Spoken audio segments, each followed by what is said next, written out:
Hello बच्चों, क्या हाल चाल। मैं हूँ आप सभी का प्यारा दोस्त और आप सभी का इस्तकबाल है आप सभी के चैनल एल2 भैया पर। तो जी हाँ, चलिए आज की इस वीडियो में हम बात करने जा रहे हैं फ़ौक़ानिया एग्ज़ाम 2022 को लेकर। जी बिल्कुल सही सुना आपने। जैसा कि आप सभी को पता होगा कि इस चैनल पर फ़ौक़ानिया एंड मौलवी 2022 के लिए बहुत ही बेहतरीन तरीके से तैयारी करवाई जा रही है और वही तैयारी को मैं सिलसिलावार जारी करते हुए आज मैं फ़ौक़ानिया के साइंस के ऑब्जेक्टिव को लेकर आ गया हूँ। जी हाँ, साइंस के आपका एक भी ऑब्जेक्टिव सवाल नहीं बना था, इसीलिए मैं सोचा साइंस का भी ऑब्जेक्टिव से आपको रूबरू करवाऊँ ताकि आप सभी को पता चल सके कि साइंस में किस टाइप से क्वेश्चन पूछे जाते हैं और इनके ऑब्जेक्टिव सवालात किस तरह के रहते हैं। तो चलिए आप बिल्कुल तैयार हो जाइए। मुझे उम्मीद है कि आप तैयार हो गए होंगे। जी हाँ, आपको पहले एक नोटिफिकेशन शेयर कर दूं कि इससे पहले बहुत सारी वीडियो आपके फ़ौक़ानिया का अपलोड हो चुकी है। अगर आपने नहीं देखा तो प्ले लिस्ट में जाए, वहाँ आप आसानी से देख सकते हैं। दूसरी नोटिफिकेशन ये शेयर कर दूँ आपसे कि अगर मदरसा बोर्ड के व्हाट्सएप ग्रुप से जुड़ना चाह रहे हैं तो वहाँ जाकर आप बिल्कुल आसानी से और फ्री में जुड़ सकते हैं। चलिए शुरू करते हैं। शुरू करने से पहले आपसे एक रिक्वेस्ट है कि इस चैनल पर पहली बार आए हुए हैं तो इस चैनल को ज़रूर सब्सक्राइब कर लीजिए और प्लीज़ वीडियो को लाइक करना ना भूलिए। अगर आप एक लाइक करते हैं तो मुझे कोई रुपया पैसा नहीं मिलता है और मुझे मोटिवेट मिलती है ताकि और अगली वीडियो बनाने के लिए मुझे बहुत ही हौसला अफजाई होता है, यही समझा। तो चलिए वीडियो शुरू करते हैं। तो चलिए सबसे पहले हम सिलेबस को समझ लेते हैं। क्या चीज़ को? सिलेबस को समझते हैं कि साइंस का जो आप सभी का एग्ज़ाम होगा उसमें क्या क्या रहेगा। तो साइंस में आपका क्या रहेगा? फिजिक्स रहेगा। क्या रहेगा? फिजिक्स। उसके बाद आपका केमिस्ट्री रहेगा। उसके बाद बायोलॉजी। यानी ये 3 सब्जेक्ट से आपका सवालात 100 नंबर के आते हैं। कितने नंबर के? 100 नंबर के आते हैं, जिसमें आप सभी का 20 नंबर का प्रैक्टिकल होता है और 80 नंबरात के आपके एग्ज़ाम होते हैं। किसका? तो फ़ौक़ानिया साइंस का। जी हाँ, यहाँ सब सिलेबस समझ गए होंगे। फिजिक्स, केमिस्ट्री, बायोलॉजी, जिसमें 100 नंबरात का रहते हैं, जिसमें 20 नंबर का प्रैक्टिकल होता है और 80 नंबरात का आपका यानी कि 80 नंबरात के आपको एग्ज़ाम देने पड़ते हैं। तो चलिए वीडियो को शुरू करते हैं। चलिए शुरू हो जाइए। बिस्मिल्लाहिर्रहमानिर्रहीम। सवाल नंबर 1 में पढ़ेंगे, जानदार और गैर जानदार की जोड़ने वाली कड़ी क्या है।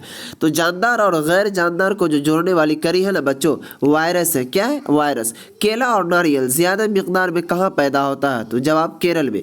काफ से केला और काफ से केरल, इसको याद रखेंगे। कहाँ पैदा होता है? केरल में।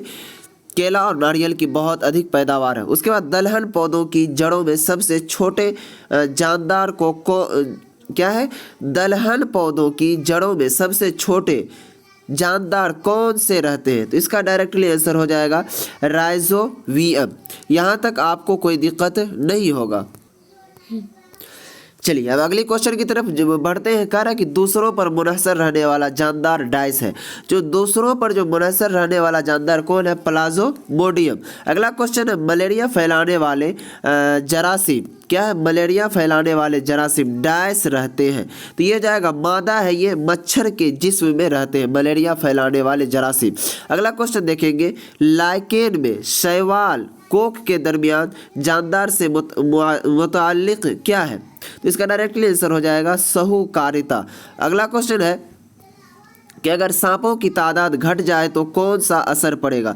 तो इसको डायरेक्टली आंसर रखेंगे कि चूहों की तादाद में बढ़ोतरी होगी।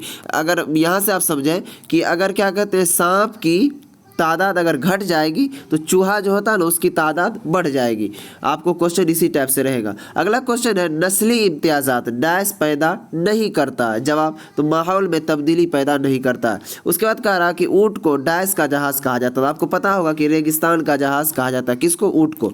अगला क्वेश्चन है कि ऊँट के जिसमें बहुत कम पानी डैश करता है। तो बाहर बहुत कम पानी निकलता है ऊँट के शरीर से। अगला क्वेश्चन है, ज़िंदगी के ख़ास बुनियाद डैश है। तो ज़िंदगी के ख़ास बुनियाद जो है क्या है? ये नेकूक, तेज़ाब और प्रोटीन, ये ज़िंदगी के ख़ास बुनियाद है। अगला क्वेश्चन है बच्चों, जी रूह इंतज़ाम का सबसे ऊंचा मेयार डैश है। तो आबादी है। तो यहाँ से आप सभी का 10 क्वेश्चन हल हो गए। चलिए अब अगले क्वेश्चन की तरफ बढ़ते हैं। कह रहा है, किसी शय पर कोई खारिजी क़ुव्वत लग रहा है तो वह क़ुव्वत की सिमत में सरात पजीर हो जाती है। इस तरह बने सरात शय डैश होता है। तो क़ुव्वत पर लगे मसावी को डैश कहते हैं। यहाँ तक आपको ये डैश में यही भरा जाएगा कि सरात शय पर लगे कुव्वत के मसावी होता है। अगला क्वेश्चन है बच्चों, डैश में तब्दीली की शरह लगे कुव्वत के बराबर होती है। तो ये हो जाएगा मोमेंटम में तब्दीली की शरह लगती है तब कुव्वत के बराबर होती है। अगला क्वेश्चन देखेंगे कि दो मादों के दरमियान कुव्वत रगड़ दो, ठोस सतहों के दरमियान के कुव्वते रगड़ की बनिस्बत डैश होगा। कह रहा है कि दो ठो मादा है, कितना, दो मादा है, और उसके दरमियान उसको कह रहा है रगड़ने के लिए। क्या कह रहा है, रगड़ने के लिए। जब उसको हम रगड़ेंगे दोनों सतहों के दरमियान, तो कुव्वत जब रगड़े जाएगी तो उसकी बनिस्बत क्या होगी, तो वो उसकी ताकत जो है कम हो जाएगी। अगला क्वेश्चन है कि 5 kg कमियत की शय पर 20 मीटर का कुव्वत लगाया जाए तो उसमें पैदा सरात की कीमत डैश होगा। तो जवाब हो जाएगा 4 मीटर प्रति सेकेंड स्क्वायर। अगला क्वेश्चन है कि वैक्यूम में आज़ादाना तौर पर गिरते सभी शय की रफ्तार, यानी रफ्तार का होता है वेलोसिटी, क्या डैश होगी, तो इसका हो जाएगा यकसा यानी बराबर होगी। अगला क्वेश्चन है कुव्वते सकल, क्या कुव्वते सकल का सब जगह मुतय्यन की मिकदार डैश है, तो ये हो जाएगा इसका Lm स्क्वायर kg स्क्वायर। अगला क्वेश्चन है कुव्वते सकल दो अशिया के सर्फ डैश और उनके बीच की दूरी पर मुनहसर करता है, तो इसका डायरेक्टली आंसर हो जाएगा कीमियत की दूरी पर मुनहसर करता है। अगला क्वेश्चन देखेंगे बच्चों, अगर f मिकदार की कुव्वत f मिकदार की शय में a सरात पैदा करता है तो डैश होगा, तो जवाब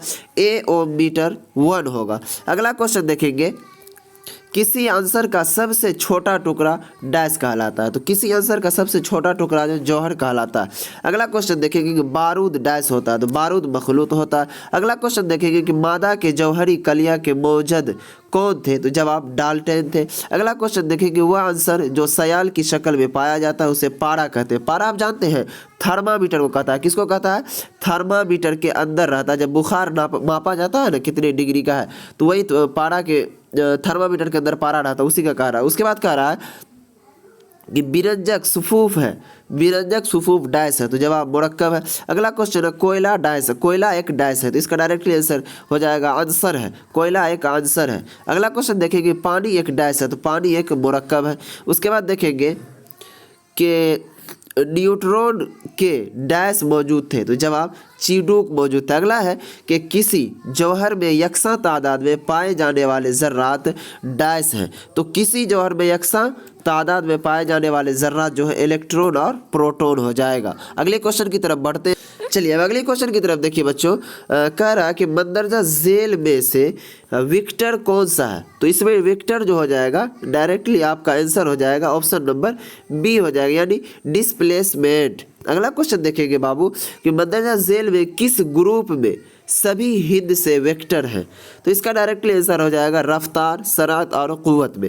अगला क्वेश्चन देखेंगे बाबू, सरात का SI इकाई क्या है, तो मीटर प्रति सेकेंड। सरात का SI इकाई में, यानी कि SI मात्रक सरात का क्या है, तो मीटर प्रति सेकेंड। अगला डिस्प्लेसमेंट की शरह को डैश कहते हैं, तो जवाब वेलोसिटी कहते हैं। अगला क्वेश्चन देखेंगे बच्चों के डैश कह रहा है कि V स्क्वायर बराबर 2 प्लस और क्या होगा, तो V स्क्वायर बराबर जो होगा 2 प्लस डैश होगा, तो डैश की जगह लग जाएगा 2AS, तब हो जाएगा V स्क्वायर बराबर।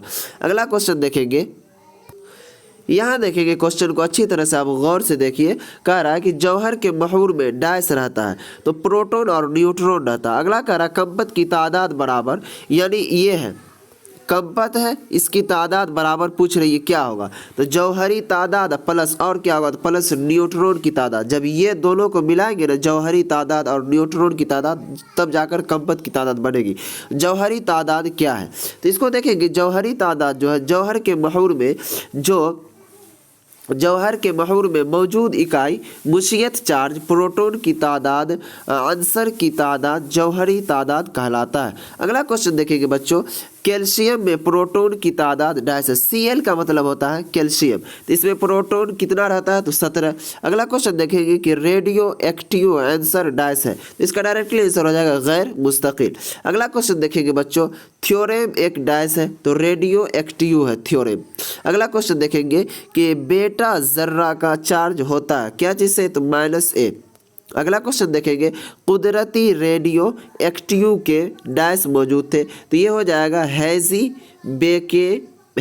बेकरेल, यही हो जाएगा सर। अगला क्वेश्चन, किसी मादा के जरिया खुद बर्बाद होने की वजह डैश कहलाती है। तो रेडियो एक्टिविटी कहलाती है। किसी मादा के जरिया खुद बर्बाद होने की वजह है रेडियो एक्टिविटी। अगला क्वेश्चन देखेंगे बच्चों कि बेटा जर्रा डैश होता है। तो ये हो जाएगा मुनफ़ी। अगला क्वेश्चन देखेंगे कि अल्फा श्वा डैश श्वा की बनी होती है। तो जवाब इसका हो जाएगा मुसब्बत की बनी होती है।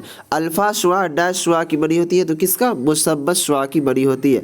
किसी पुरानी लकड़ी के उम्र का तयन डैश के जरिया किया जाता है। तो कार्बन डेटिंग के द्वारा किसी लकड़ी का उम्र मुतय्यन किया जाता है। अगला क्वेश्चन देखेंगे, कीमियावी तामिल में कौन से इलेक्ट्रॉन हिस्सा लेते हैं। तो जवाब हो जाएगा कंबाइंड इलेक्ट्रॉन हिस्सा लेते हैं। अगला क्वेश्चन देखेंगे बच्चों, कौन कौन दो खास तरह के कीमियाई बॉन्ड होते हैं। तो ये हो जाएगा इलेक्ट्रोवायलेंट बॉन्ड और कोवायलेंट बॉन्ड। जी हाँ, बिल्कुल इस तरह करके आप सभी का 50 ऑब्जेक्टिव किसका? साइंस का क्लियर हो गया है। इसको आप अच्छी तरह से एक दफ़ा में समझ में ना आए तो दूसरी दफ़ा आप देखिए इंशाल्लाह समझ में आ जाएगी।